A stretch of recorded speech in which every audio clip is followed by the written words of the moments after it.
इस महीने की परफॉर्मेंस अच्छी रही। इससे हमें यह पता चलता है कि हमारे प्रोडक्ट्स बेहतरीन हैं, भरोसेमंद हैं, हॉस्पिटल में भी और लोगों को भी पसंद आते हैं। साथ ही साथ आप सबकी मेहनत भी काबिल तारीफ है, लेकिन कुछ सेल्समैन की क्षमता और जिम्मेदारियों को निभाना हमारी उम्मीद से काफी कम रहा। उनका परफॉर्मेंस भी खराब रहा। मैं कड़े शब्दों में कहना चाहता हूं कि हमारे ग्रुप का मकसद प्रॉफिट कमाना और खुद को बेहतर बनाना है। जो लोग यहाँ बेकार बैठे हैं उन्हें जल्द से जल्द यहाँ से निकल जाना चाहिए। वांगजली, वांगजली, देखो, मैं इसी की बात कर रहा हूं। तुम्हारे फ्यूचर की कोई उम्मीद है? हाँ? जोंग जेंगदाओ के घर पे जो चोरी हुई थी उसके बारे में कुछ पता चला? हाँ मैम, कम्युनिटी के आसपास हमने जो भी कंपैरिजंस किए थे ट्रेसेस के, उनमें काफ़ी समानताएं मिली हैं। क्या कोई सस्पेक्ट है? 2 सस्पेक्ट है, पर कह नहीं सकते कि उनका मॉल की चोरी से रिलेशन है। मॉल के बेसमेंट से कई बार पुलिस को फोन किया है क्या? करीब 3 बार किया था। 2 बार रॉबरीज हुई और एक बार वो भागने में सफल रहे थे। क्या मॉनिटर से कुछ पता चला? हाँ मैंने किया। 2 सस्पेक्ट्स थे जिन्होंने मास्क पहना था।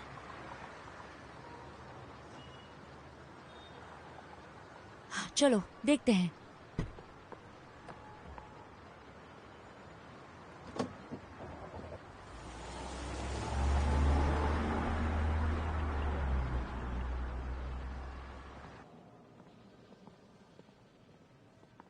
सुनो जिली,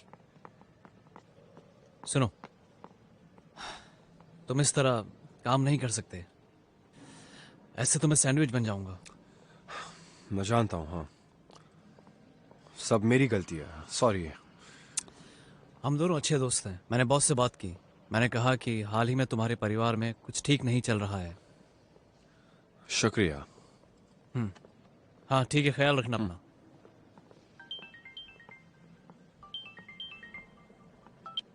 हेलो। कहाँ हो तुम? यहाँ चोरी हो गई है। हाँ, तुम कहाँ हो? हॉस्पिटल में।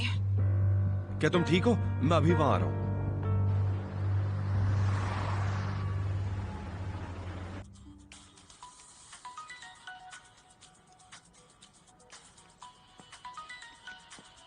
हाँ भैया बोलिए। जीशांग, एक जरूरी बात है। लिन मन्यू का मुझे अभी कॉल आया था। हॉस्पिटल में अभी चोरी हुई है। क्या चोरी हो गई है? तो मैं देखने जा रहा हूँ कि क्या हुआ। क्या तुम मोमो को किंडरगार्टन से पिक कर सकते हो? नहीं भैया, मैं अभी खाना खा रहा हूँ और उसके बाद मुझे काम भी तो करना है और शाम को एक पार्टी का ऑर्डर भी है। लूलू कहाँ है? क्या वो पिक कर सकती है? नहीं भैया, शायद वो भी बिजी है तो वो नहीं कर पाएगी। अब मैं क्या करूँ? भैया लेकिन आपके घर पे नैनी है राइट? वो अंकल को रिहैबिलिटेशन सेंटर लेकर गई है। खैर छोड़ो, मैं कुछ और देखता हूँ। हाँ हाँ भैया, आप मैडम फांग को क्यों नहीं पूछ लेते? वैसे भी आपको वो मॉनिटर करती ही रहती है, उन्हें पूछ कर तो देखिए। फांग या? हाँ भैया, आप उनसे बात करके देख लीजिए। मुझे खाना खाना है। हाँ हाँ ठीक है।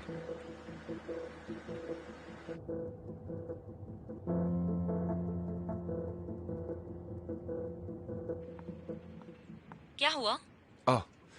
मैडम फांग, क्या आप मेरी एक हेल्प कर सकती हैं? कहो।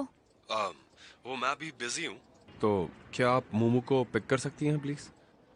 मैं फिलहाल थोड़ी सी बिजी हूँ। अच्छा, ठीक है, शुक्रिया, थैंक यू। अब तुम मोमो का क्या करोगे?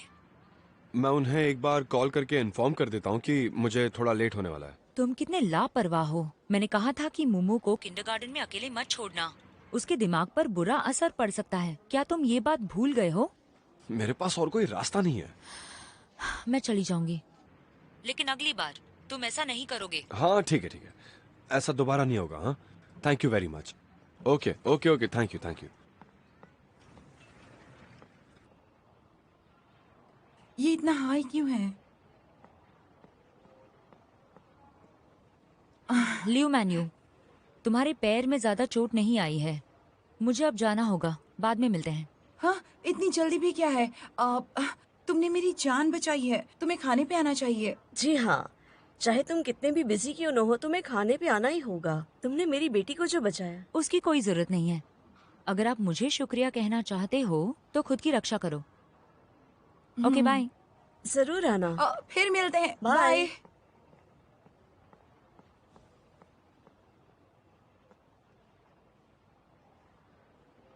लिखो कि बेपनाह प्यार देने वाली हीरोइन। पेनेंट सुंदर और बड़ा होना चाहिए। और जल्दी करो। ठीक है, मैं इससे बाद में ले आऊंगी। Thank you. बिल्कुल सही किया। जिली तुम आ गए? मुझे तो लगा था मैं तुमसे कभी नहीं मिल पाऊंगी। क्यों, क्या हुआ? सब ठीक तो है ना? फिक्र मत करो हुआंग, इससे बस थोड़ी चोट आई है पैर में। तुम यहाँ रुको, मैं दवाई लेकर आती हूँ। क्या हुआ तुम्हारे पैर को? मैंने उन गुंडों से लड़ाई की, उनके हाथ में चाकू था, मेरे पैर पे लग गया। तुमने गुंडों से लड़ाई की? क्या हुआ, क्या था बताओ। मैंने आज ज्वेलरी की दुकान से कुछ गहने खरीदे थे, इसीलिए वो मेरे पीछे पड़ गए। हमारी शादी के लिए थे वो गहने। उन्होंने मुझे लूटने की कोशिश की और मैं अकेली थी वहां पर। हाँ, किस्मत से मैडम फांग की ड्यूटी थी वहां पर, उन्होंने मुझे बचा लिया। हाँ, ये गजब का इत्तेफाक है। हाँ, किस्मत से मैडम फांग मुझसे मिल गई, वरना मैं तो पता नहीं क्या होता। ये बहुत खतरनाक है। किसी ने इसे ऑनलाइन पोस्ट कर दिया था और फिर मीडिया वालों ने मेरा इंटरव्यू भी ले लिया। पता है मैंने कितना मना किया, पर वो सवाल पूछते ही रहे। चलो अच्छा है कि तुम्हें कुछ नहीं हुआ। हाँ, वो अभी अभी बाहर गई है। क्या तुमने उसे देखा नहीं? नहीं, मैंने नहीं देखा। हाँ, वो मेरी हीरोइन है। उसका एहसान रहेगा मुझ पर। हाँ, पुलिस होना मुश्किल है, मैं जानता हूँ ये बात। हमें उसका शुक्रिया अदा करना चाहिए। इसीलिए मैंने एक पेनेंट बनाया है, फिर तुम लेकर आ जाना और उसे भेज देना। नहीं, इतनी जल्दी क्यों करनी है? बेशक जल्दी करना है, मुझे उसका शुक्रिया अदा करना है। उसने मेरी जान बचाई है। लेकिन तुम्हारे पैर में चोट लगी है। तुम मेरे बदले जा सकते हो। तुम मेरे मंगेतर हो, बेशक तुम मेरे बदले जा सकते हो। जाओ ना। मैं याद रहे, उसे पर्सनली जाकर देना।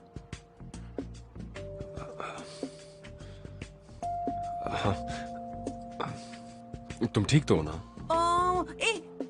मुझे दर्द हो रहा है, छुओ मत ना।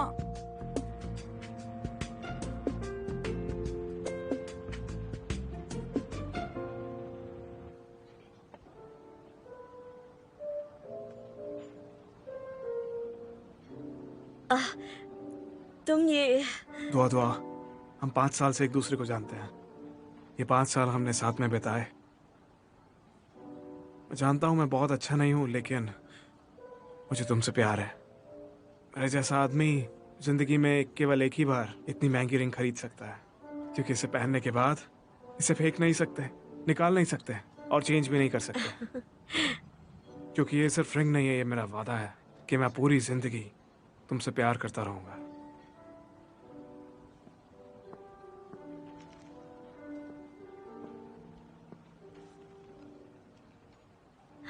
दुआ दुआ, विल यू मैरी मी? हाँ हाँ हाँ, जरूर।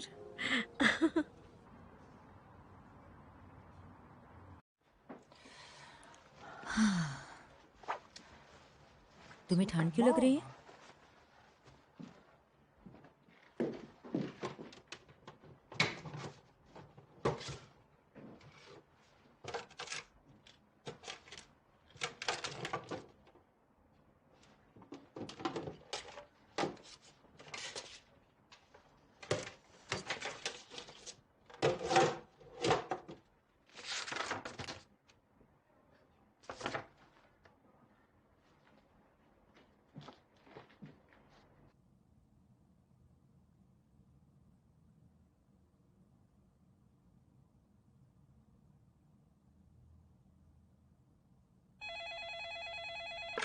How may I help you?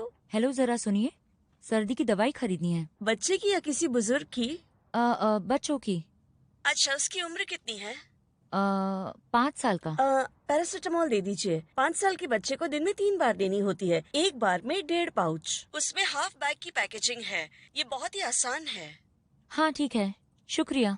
मेरे लिए अभी बाहर जाना मुमकिन नहीं है, मेरे घर भिजवा सकती हो? जी जरूर।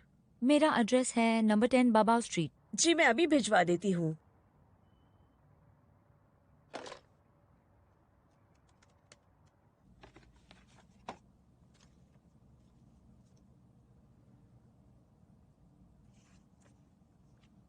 पाँच साल के लिए आधा काट लें।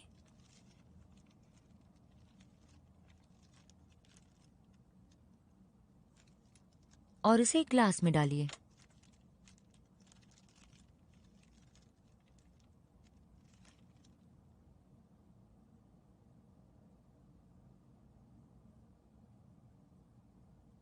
तुम नीचे क्यों आ गए? आंटी फैंग, आप क्या कर रही हैं? तुम्हारी दवाई तैयार कर रही हूँ। आंटी फैंग, स्ट्रॉबेरी फ्लेवर की दवाई होती है क्या? तुम जाओ, लेट जाओ, जाओ और फिर ये पी लो।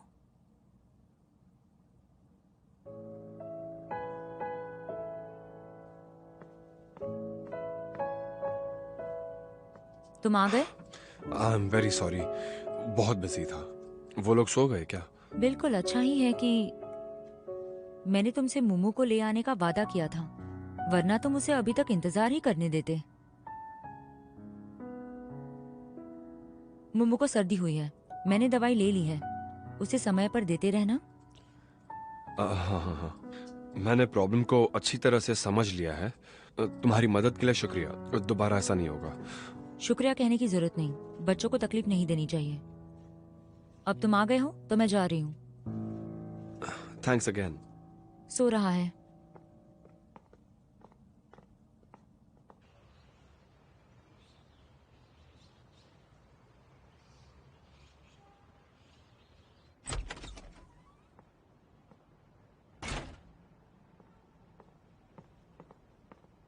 हे गुड मॉर्निंग। Good morning. कैसी हो?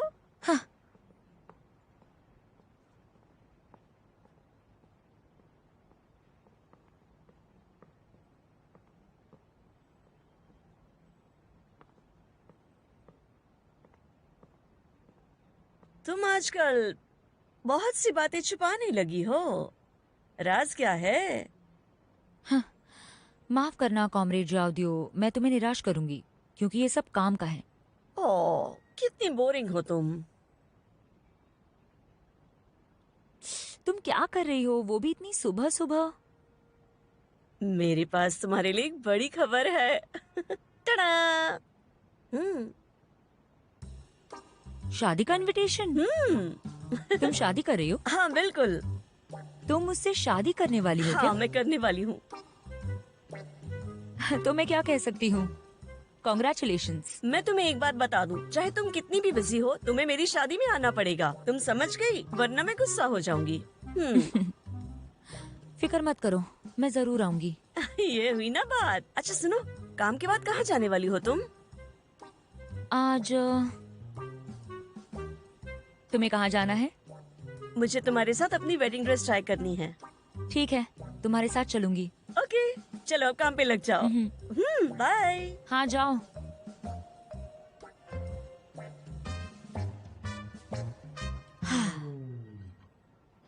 क्या तुम्हारे पास लेटेस्ट कपड़े हैं? है ना, और हमने अभी तक बाहर नहीं निकाले हैं। अगर आपको जरूरत है तो हम एडवांस में बता सकते हैं। आप ट्राई करके देखिए ना खैर, प्लीज। तुम्हें मेरे लिए इसे भी और try कपड़े कीजिए, तैयार please। करने होंगे, ठीक है? ये बहुत ही बढ़िया है, ओके, सबसे बेस्ट थैंक है। यू।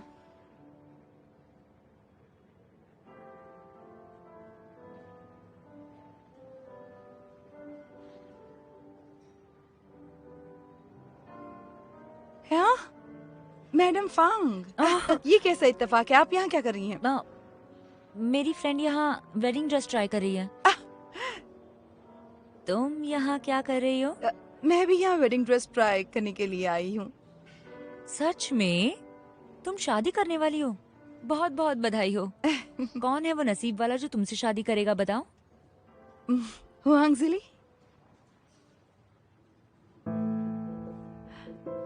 वांगजिली? हाँ, मैंने उसे पिछली बार तुम्हें पेनेंट भेजने के लिए कहा था।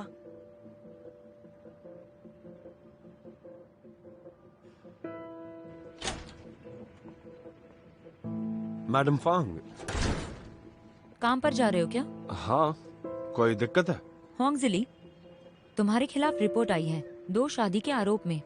2 शादी? किसने कहा? तुम्हें चलना होगा इन्वेस्टिगेशन के लिए। आ जाइए। चलो अंदर।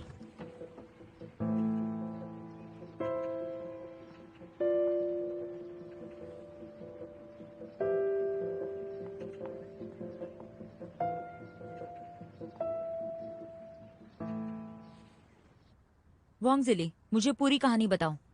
कैसी कहानी? देखिए मैडम फांग, मुझे नहीं पता आपने मुझे यहाँ क्यों बुलाया है। ठीक है, तो फिर मैं तुम्हें बता देती हूँ। डिंग बाउजन ने तुम्हारे खिलाफ एक रिपोर्ट लिखाई। तुमने अपनी शादी छुपाई है। तुम डिंग बाउजन की बेटी लियू मैन्यू को डेट कर रहे हो। क्या ये बात सच है? डिवोर्स से पहले तुम दूसरी औरत से शादी कर रहे हो? ये तो 2 शादियां हुई ना? क्या तुम्हें ये नहीं पता? या तुम नाटक कर रहे हो? नहीं मैडम फांग, मुझे नहीं पता कि लियू मान्यू ने आपसे क्या कहा है। मुझे उससे एक बार बात करनी होगी। मैम फांग, वांगजिली के भाई आए हैं, वो कुछ कहना चाहते हैं आपसे। मैडम फांग, शायद आपको कुछ गलत फहमी हुई है। मुझे मेरे भाई के बारे में सब कुछ पता है। अगर आप भरोसा करें तो मैं आपको कुछ बताना चाहूंगा। तुम क्या बताने जा रहे हो? जेंग, इन्हें मेरे ऑफिस ले जाओ। जी। बकवास मत करना।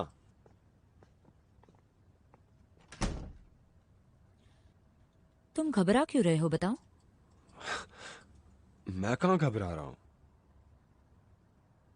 यहीं रुको।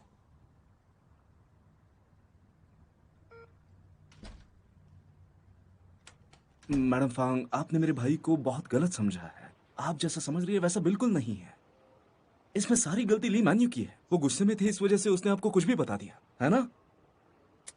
मुझे पता है कि मेरे भाई ने शादीशुदा होने की बात छुपाई थी, लेकिन ऐसा उन्होंने जानबूझ के नहीं किया था। उन्होंने उससे 5 साल पहले ही तलाक ले लिया था। क्या मतलब है तुम्हारा? बैठ जाओ यहां पर।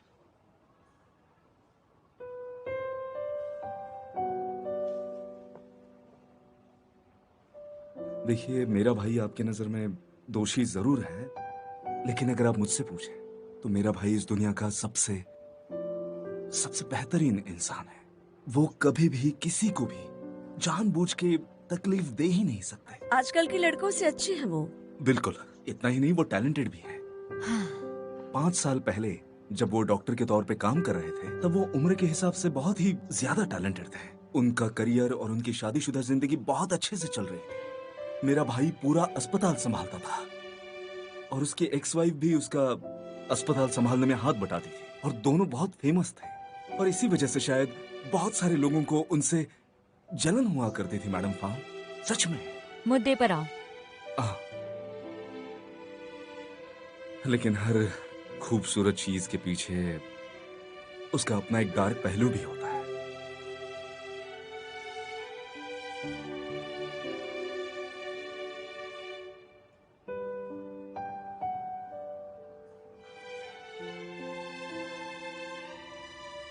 बस इतनी ही बात थी। लेकिन उनकी एक्स वाइफ शादी तोड़ना नहीं चाहती थी, और भैया ने ठान ली थी कि उन्हें इस शादी से बाहर निकलना है।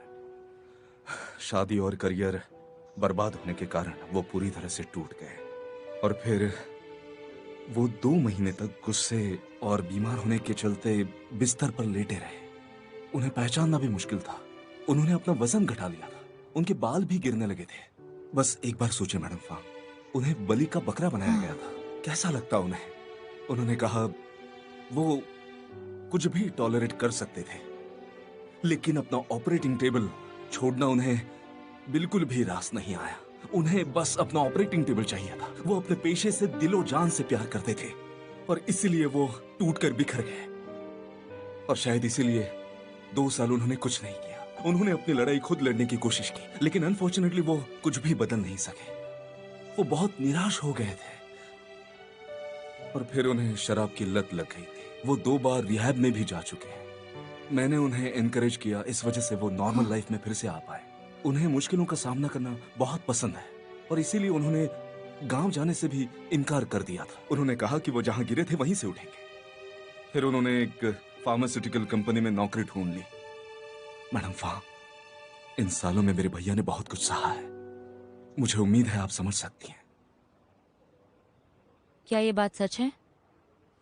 मैडम फांग, मैं एक छोटा सा कुक हूं, किसी टीवी शो का राइटर नहीं हूं जो आपको ऐसी कहानियां बता पाऊं। आपको विश्वास करना ही होगा। मैं भगवान की कसम खाता हूं। मैडम फांग, जीकियांग बिल्कुल सच कह रहा है। सच कहूँ तो भैया खुद को संभाल नहीं पा रहे थे, कोई उनकी देखभाल करने वाला भी नहीं था। वो बहुत ज्यादा दुखी थे। तो हमने ब्लाइंड डेट वेबसाइट पर एक लड़की को ढूंढने का प्लान बनाया और वहाँ हमें लियो मैन्यू मिली। वो बहुत ही अच्छी है। शुरू में तो भैया ने मना कर दिया, पर हमारे कहने पर वो किसी तरह से बात मान गए। हमने सोचा नहीं था कि लियो मैन्यू को मिलते ही उन्हें पहली नजर में उससे प्यार हो जाएगा, और वो भैया के बिल्कुल पीछे ही पड़ गई। वो बार बार उन्हें फोन करती थी और मिलने के लिए भी बुलाया करती थी, और फिर वो दोनों मिलने लगे। बिल्कुल सही कह रही है लुलु। और सच कहूँ तो मेरे भैया बहुत ही नेक दिल इंसान और रिस्पॉन्सिबल इंसान हैं, और उन्होंने ली मैन्यू के लिए अपना फंड रेजिंग घर भी छोड़ दिया, और वो अपनी पहली पत्नी से डिवोर्स की बात करने के लिए वहां पर गए थे, और तभी ये हादसा हो गया। किसने एक्सपेक्ट किया था कि आगे चलकर ऐसा कुछ देखने मिलेगा। हाँ।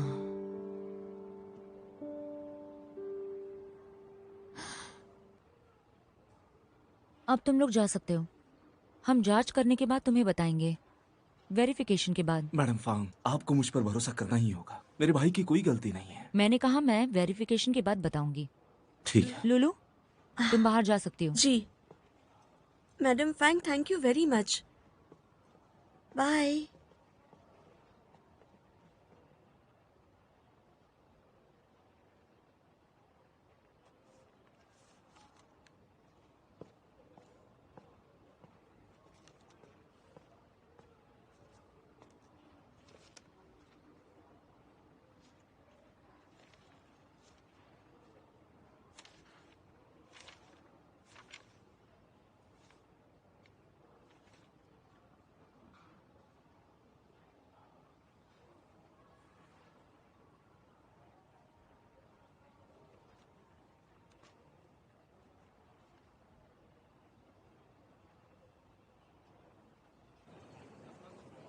देखो, जब भी मेरी जरूरत हो बुला लेना।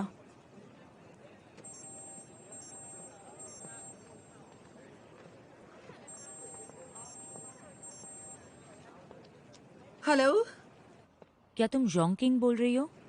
हाँ, बोल रही हूँ। आप कौन? हेलो, मैं सुसु में जिंगफुली पुलिस स्टेशन की एक पुलिसकर्मी बोल रही हूँ। मेरा नाम फांगयान है। हाँ, बोलिए मैडम फैंग, क्या काम है? बात यह है कि तुम्हारे पति वोंग जिली की हमारे पुलिस स्टेशन में पूछताछ चल रही है। उस पर 2 शादी का आरोप है, लेकिन वो हमारी जांच में कोऑपरेट नहीं कर रहा। इसलिए मैंने वेरीफाई करने के लिए फोन किया है। अच्छा, ठीक है। अब वोंग जिली का छोटा भाई वोंग जीचैंग बोलता है कि वो इनोसेंट है। आप दोनों 5 साल से अलग रह रहे हो। आप लोगों ने तलाक की प्रोसीजर नहीं की है। क्या ये बात सच है? हाँ, मैं आपकी बात समझ सकती हूँ। हुआंग ने जो कहा वो सच है। आप उसकी बात पर यकीन कर सकती हैं।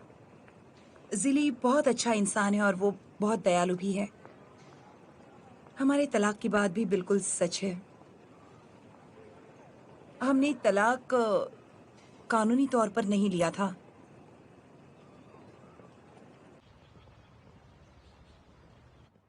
अब छूट गए भैया। इतना कुछ कहने की क्या जरूरत थी? हाँ?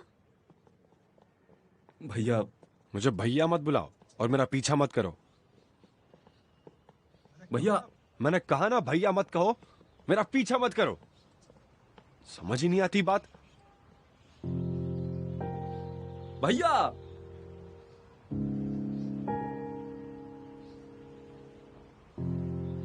क्या हमने कुछ ज्यादा बोल दिया? नहीं, अदरवाइज वो बाहर कैसे आते? कोई बात नहीं।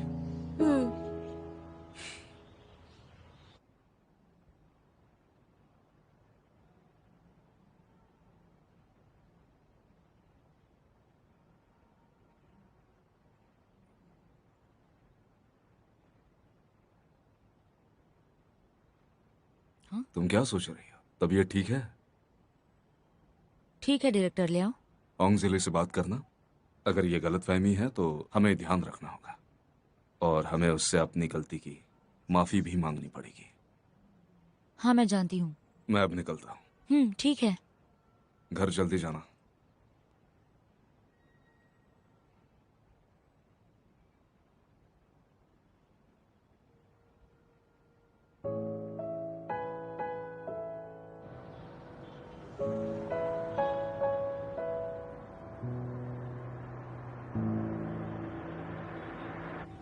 मैडम फांग, मुझे मुझे नहीं पता कि आपकी ये बताने के बाद वो किस दौर से गुजर रहा है। उसके लिए बहुत मुश्किल है। सच कहूँ तो मुझे बहुत बुरा लग रहा है। मुझे नहीं लगता है कि मुझे जिली के लिए बोलना होगा। मेरी नजरों में वो बहुत ही दयालु और ईमानदार इंसान है और उसके अपने कुछ सिद्धांत भी हैं। उसे परेशानियों से लड़ना अच्छा लगता है। मुझे नहीं पता कि उसने इतने सालों तक कितनी परेशानियां झेली हैं। शायद उसकी बर्बाद हुई शादी और करियर उसके लिए एक बहुत बड़ा झटका था। वो बहुत उदास हो गया था, पर मुझे उस पर पूरा भरोसा है। उसने ऑपरेशन में कुछ भी गलत नहीं किया था।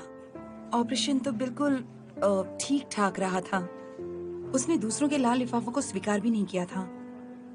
भले ही उसके पास उस वक्त इतने ज्यादा पैसे नहीं थे, लेकिन उसने कभी भी पैसों की लालच नहीं की थी।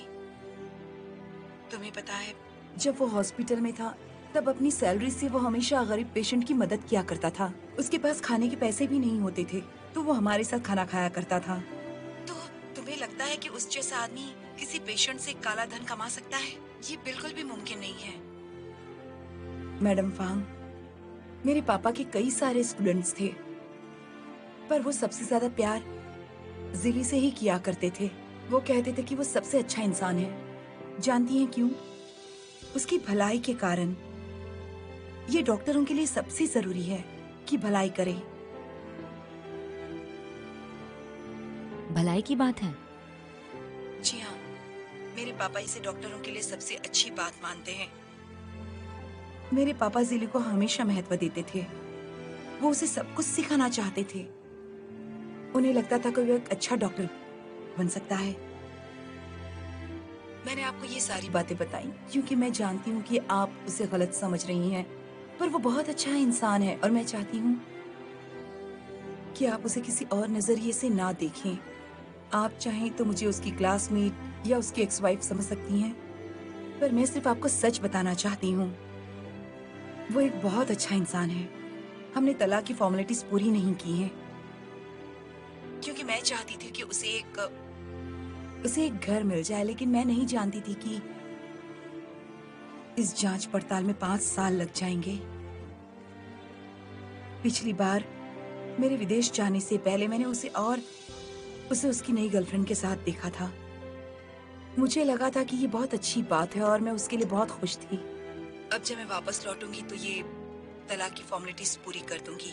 मैं उसे तकलीफ नहीं देना चाहती, लेकिन मुझे पता था कि उसे तुमसे परेशानी हो सकती है। मैडम फांग, मुझे लगता है कि जिली को फिलहाल मदद की सख्त जरूरत है।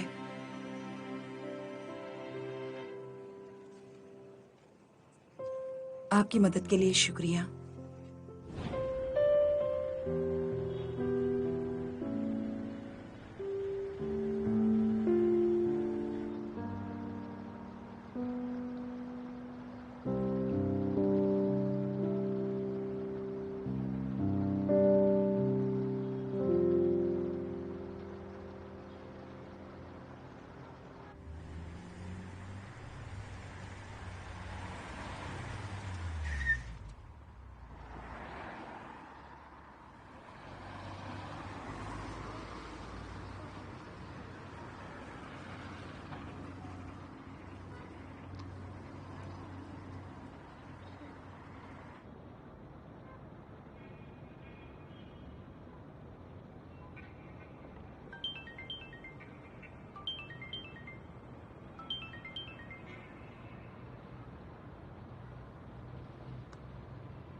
हाँ मैडम फांग, वोंग जी चंग, बताओ वोंग जिली कहाँ है? मुझे नहीं पता। शायद जोंगजिंग के घर होंगे। ओह, मैंने उसे कॉल किया था लेकिन उसने फोन नहीं उठाया। क्या बात है, आप फिर से उन्हें अरेस्ट करना चाहती हैं? नहीं, मुझे उसे माफी मांगनी थी। हाँ हाँ हाँ हाँ हाँ हाँ। अच्छा ऐसी बात है, तो मैं अभी उन्हें कॉल करता हूँ और कुछ पता चले तो आपको फोन करता हूँ। ठीक है, कॉल का वेट करूंगी।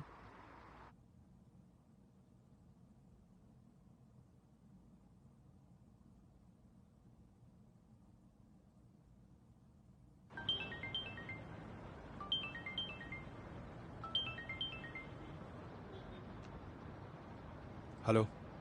भैया कहाँ हो आप? कुछ नहीं, बैठा हूँ। आप अभी भी गुस्से में हो?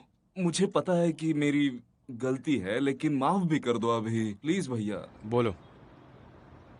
भैया मैं माफी मांग रहा हूँ ना, माफ भी कर दो अभी। मुझे पता है आप ब्रॉड माइंडेड हो, सो आप मुझे माफ कर दोगे। तुमने मुझे कितनी बार धोखा दिया पता भी है? सॉरी भैया, आप मुझे बता दो आप कहाँ हो, मैं वहां पे आकर आपको पिकअप करता हूँ। मैं लॉन्गटंग ब्रिज के नीचे नदी के किनारे हूँ। हाँ हाँ हाँ, वहीं पर रुके, मैं आता हूँ अभी, ठीक है? आया आया आया।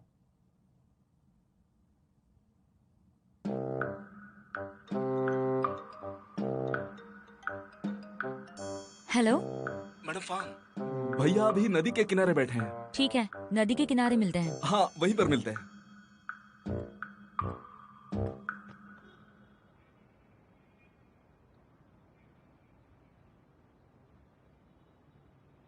भैया भैया कूदना मत, मुझे तैरना नहीं आता, ऐसी गलती बिल्कुल मत करना। मैं नहीं कूदूंगा, पागल। ये यहाँ क्या कर रही है? भैया मैडम फांग आपसे माफी मांगना चाहती है। आज मैं बहुत लापरवाह थी, मुझे माफ कर दीजिए। माफी मत मांगिए, ठीक है? भैया अभी उनको आपके दुख दर्द के बारे में सब पता है, वो आपसे दिल से माफी मांगना चाहती है। क्या मैंने आपको नहीं बताया था? आप अपनी सारी सच्चाई उन्हें बता दीजिए, वो समझ जाएंगी, वो समझदार इंसान है भैया, आप क्यों नहीं समझ रहे हैं?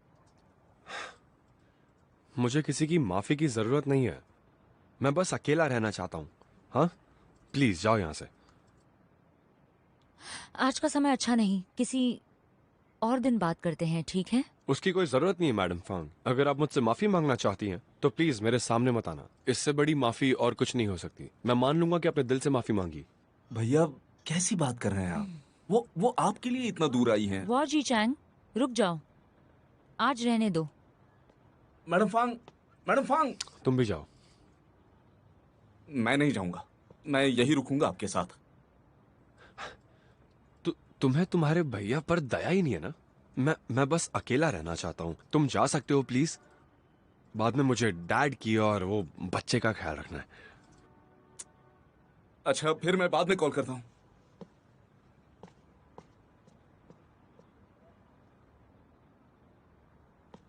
मैडम फांग रुकिए, मैं आ रहा हूँ। मैडम फांग, आई होप भैया की बात आप दिल पे नहीं लेंगी। मैं भैया को जानता हूँ, उनका मूड खराब है, इसलिए वो ऐसी बातें कर रहे हैं। कल वो रिग्रेट करेंगे इस बात का। वांग जी चैंग, क्या मैं सच में डरावनी हूँ? नहीं बिल्कुल नहीं, ऐसा क्यों पूछ रही हैं? मुझे सच बताओ। थोड़ा डर तो लगता है आपसे। अपने भाई पर नजर रखना, जल्दी घर भेज देना। हाँ आप ज्यादा मत सोचिए। हाँ वापस जाओ, मैं जा रही हूँ। संभल के जाइए। हाँ बाय।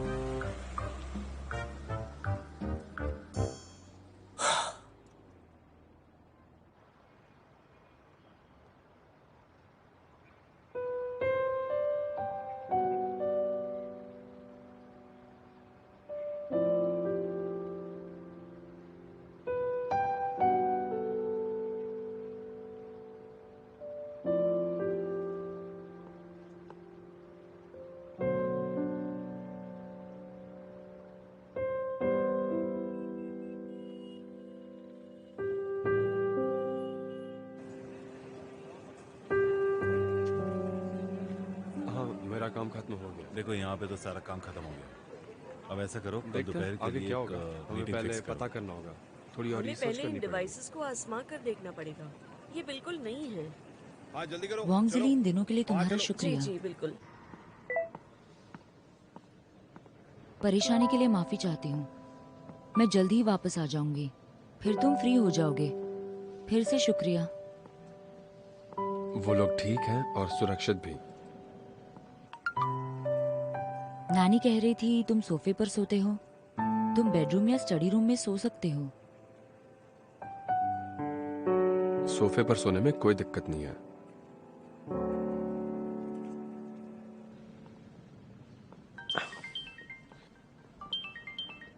हेलो, हाँ बोलो। क्या आप काम के लिए निकल गए? हाँ। लूलू और मैं आपको डिनर पर बुलाना चाहते हैं। कहाँ पर? मैं आपको एड्रेस भेजता हूँ। ठीक है, मैं आ जाऊंगा। क्या कर रहे हो? रुको रुको।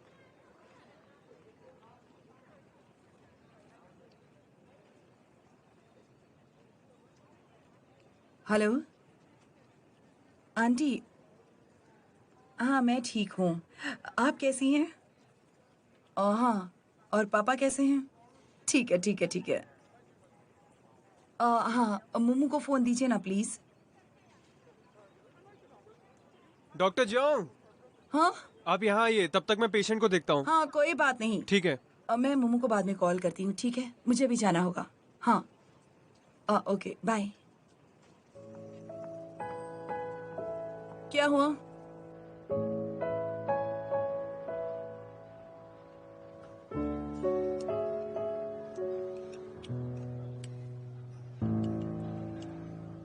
भैया कैसा चल रहा है आपका?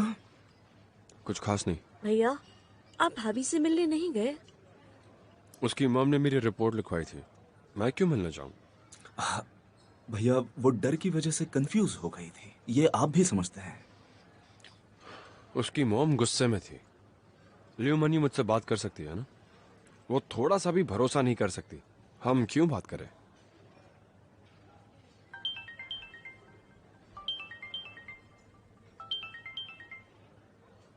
क्या कर रहे हो भैया? फोन उठाओ ना। वो आपको कितनी बार कॉल कर रही है। वो जानती है कि उसने आपको गलत समझा है, आप फोन क्यों नहीं उठा कहने रहे? के लिए कुछ है ही नहीं। भैया, उसने माफी मांगने के लिए पहला कदम उठाया है। हाँ और तुम?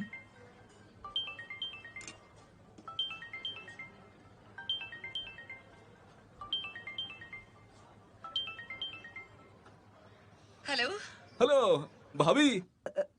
तुम्हारा भाई कहाँ है? भैया एग्जैक्ट मेरे सामने बैठे हैं, हम खाना खा रहे हैं। एक मिनट। हाँ भैया।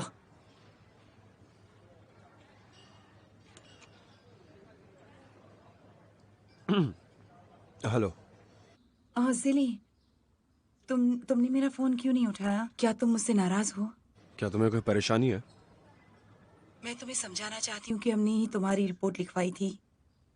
वो बस एक गलत फहमी थी। मुझे नहीं पता था कि मेरी मॉम ऐसा कर सकती हैं। हाँ। अच्छा, तुमने मुझसे क्यों नहीं पूछा? जब मुझे पता चला कि तुमने तलाक नहीं लिया है तो मैं बहुत बहुत लाचार महसूस कर रही थी। मैं नहीं जानती थी कि तुमसे कैसे पूछूं, पर मुझे बहुत पछतावा है। ठीक है, मैं समझ गया। जिली, सब मेरी गलती है। तुम प्लीज नाराज मत होना। नहीं नहीं आंटी, सब मेरी ही तो गलती है। मुझे सब पहले ही बता देना चाहिए था। आप सही हैं। हमसे बहुत बड़ी गलती हो गई है। कुछ करने से पहले हमें तुमसे पूछना चाहिए था। तुम प्लीज कल आ जाओ, मैं तुमसे माफी मांगना चाहती हूँ। मैं सच में तुम्हारी गुनहगार हूँ। नहीं, उसकी जरूरत नहीं है। अब आपको सब सच पता है। तुम अब भी मुझसे बहुत ज्यादा नाराज हो ना? मैं खुद तुमसे मिलने आऊंगी, ठीक है ना? क्या कहते हो तुम? नहीं, मैं ही आ जाऊंगा। तो फिर अच्छी बात है, हम तुम्हारा इंतजार करेंगे, ठीक है? हाँ।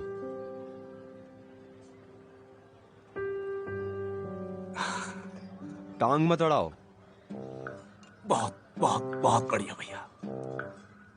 आपकी मदर इन लॉ आपको खुद कॉल करती है आपसे माफी मांगने के लिए, और आप हैं कि बहुत बढ़िया। क्या बात है भैया।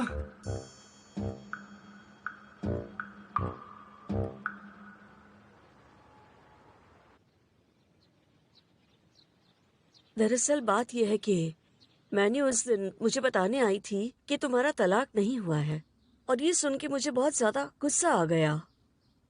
मुझे लगा तुमने हमें झूठ बोला, हमें धोखा दिया। और मुझे बहुत ही ज्यादा गुस्सा आ गया। अब मैं अपने दिल से तुमसे माफी मांगना चाहती हूँ। आंटी प्लीज, मैंने पहले बात नहीं बताई तो ये मेरी गलती है। बहुत लोगों को मिसअंडरस्टैंडिंग हुई। नहीं नहीं, सुनो मैन्यू, मैडम फंग के बताने के बाद तुम्हें इनसे सीधा पूछना चाहिए था। इससे तुम्हारी गलतफहमी दूर हो जाती। वापस आने के बाद ये बहुत रोई तो मैं बहुत ज्यादा कंफ्यूज हो गई। बस करो ना मॉम, अब सब कुछ क्लियर हो चुका है ना, मुझे दोष मत दो। जीली, जो हो गया सो हो गया। हाँ, अब मुझे दोष मत दो। आंटी, मैं आपको कैसे ब्लेम करूं? पर मैं एक सलाह देना चाहती हूँ। तुम्हें जल्द से जल्द तलाक का प्रोसीजर शुरू करना चाहिए, वरना लोग बातें बनाना शुरू कर देंगे।